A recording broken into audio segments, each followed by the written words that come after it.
गंगापूर धरणातून विसर्ग, गोदावरी दुथडी भरून वाहू लागली। गंगापूर धरणातून पाणी विसर्ग, गोदावरी नदी दुथडी भरून, जेल रोड दसरा परिसर सतर्क, नदीकाठावर गर्दी टाळा, पोलिसांचे आवाहन, प्रशासन अलर्ट मोडवर, नागरिकांनी खबरदारी घ्यावी। गंगापूर धरणातून पाण्याचा विसर्ग वाढवण्यात आल्याने नाशिकमधील गोदावरी नदी दुथडी भरून वाहत आहे। जेल रोड दसरा परिसरात नदीच्या पाण्याची पातळी वाढली असून नागरिकांनी नदीपात्रात किंवा नदीकाठावर जाणे टाळावे असे आवाहन पोलीस प्रशासनाने केले आहे। गंगापूर धरणातून पाण्याचा विसर्ग सुरू असल्याने गोदावरी नदीच्या पाणी पातळीत मोठी वाढ झाली। जेल रोड दसरा परिसरात नदी तुडुंब भरून वाहताना दिसते आहे। कोणताही अनुचित प्रकार घडू नये यासाठी पोलीस आणि प्रशासन सतर्क असून नदीकाठावर नागरिकांनी गर्दी न करता सेल्फी काढण्यासाठी किंवा पाण्यात उतरू नये अशा स्पष्ट सूचना देण्यात आल्या। पालकांनी लहान मुलांवर विशेष लक्ष ठेवावे तसेच प्रशासनाच्या सूचनांचे पालन करून सुरक्षित राहण्याचे आवाहन करण्यात आले आहे। दृष्ट्वा गोदा शतं पापं स्पृष्ट्वा जन्म शतत्रयं स्नात्वा जन्म सहस्रेषु हंती गोदा कलयुगे। या कलियुगामध्ये गंगा गोदावरीचं अतिशय महत्व आणि पुण्यपावन महत्व सांगितलेलं आहे। आज या ठिकाणी गंगा गोदावरीला तुम्ही पाहत असाल महापूर आलेला आहे। येणारा यात्रेकरू तसेच येणारा भक्त, आगामी येणारा सिंहस्थ कुंभमेळ्याच्या पार्श्वभूमीवर भरपूर काही प्रशासनाकडनं या ठिकाणी उमेद करतात आहे, म्हणजे अपेक्षा करत आहे। पण या अपेक्षांना कुठेतरी प्रशासन तसंच स्थानिक राज्य शासन, केंद्र शासन हे थोडं प्रमाणावर कमी पडत आहे। याची शोकांतिका म्हणून खंत मी या ठिकाणी व्यक्त करतो। पुरोहित संघाचा कार्याध्यक्ष म्हणून मी प्रशासनाला ही विनंती करेल, कळकळीची विनंती करेल की या पूर आपत्कालीन परिस्थितीमध्ये येणाऱ्या यात्रेकरूंची आपत्कालीन व्यवस्था म्हणतो आपण ज्याला, त्याच्यानंतर पार्किंगची सुविधा, सुलभ शौचालयाची सुविधा या प्राथमिक स्वरूपाच्या करून देण्याचे त्या मी प्रशासनाला विनंती करेन। आणि आपण पुरोहित संघाच्या माध्यमातून सगळ्या येणाऱ्या भाविक भक्तांना देखील आपण आपल्या पद्धतीने, आपल्या परीने सर्वतोपरी या ठिकाणी मदत करतोच आहोत।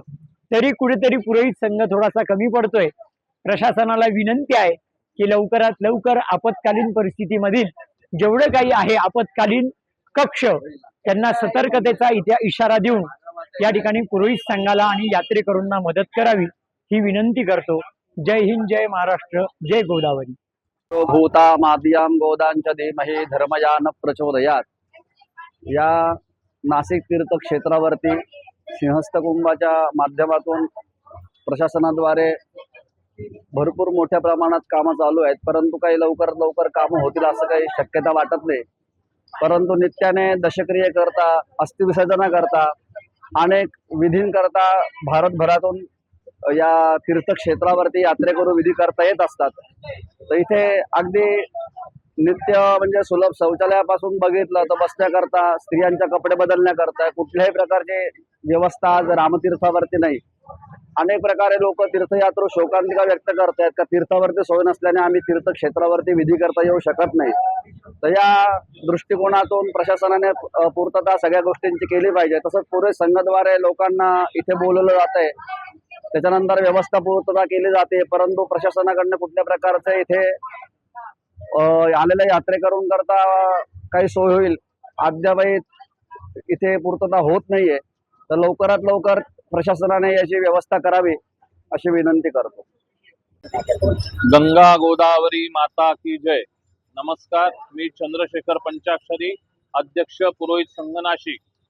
आज नाशिकमध्ये जो कालपासून जो पाऊस सुरू आहे त्यामुळे जी पूर सदृश्य परिस्थिती निर्माण झालेली आहे आणि त्यामुळे जगभरातून आपल्या नाशिकला पंचवटीमध्ये आपल्या पितरांचं विधी मार्ग करण्यासाठी, अस्थि विसर्जन, दशक्रिया, पिंडदानासाठी जगभरातून भाविक येथे येत असतात।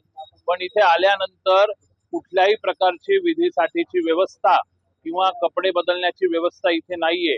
तरी जो दर 12 वर्षांनी कुंभमेळा भरवला जातो आपल्या इथे, त्याची पर्वणी साध्य करून इथे त्या पर्वणीतून स्थावर स्वरूपाचे इथे वस्त्रांतर गृह व विधीसाठी विधीचे हॉल उपलब्ध करून देणे आवश्यक आहे, जेणेकरून येणाऱ्या भाविकांची गैरसोय होणार नाही आणि नाशिकचं नाव खराब होणार नाही। कारण की आल्यानंतर त्यांना रस्त्यावर बसून जेव्हा विधी मार्ग केले जातात तेव्हा आधीच ते दुःखामध्ये असतात आणि अशा पद्धतीने जेव्हा त्यांचे विधी मार्ग होतात ते त्यामुळे नाराज होता आणि त्यांच्या विधींसाठी पण ते जे आत्मीयतेने भावनेने आले असता त्यांची ती भावना पण दुखवली जाते. तरी आपल्या चॅनलच्या माध्यमातून आमची ही प्रशासनाला विनंती असेल की कायमस्वरूपीचे वस्त्रांतरगृह व विधीसाठीचे हॉल तिथे नदीच्या दोन्ही काठांवरती स्टार न्यूजसाठी मोहसिन पठाण, नाशिक.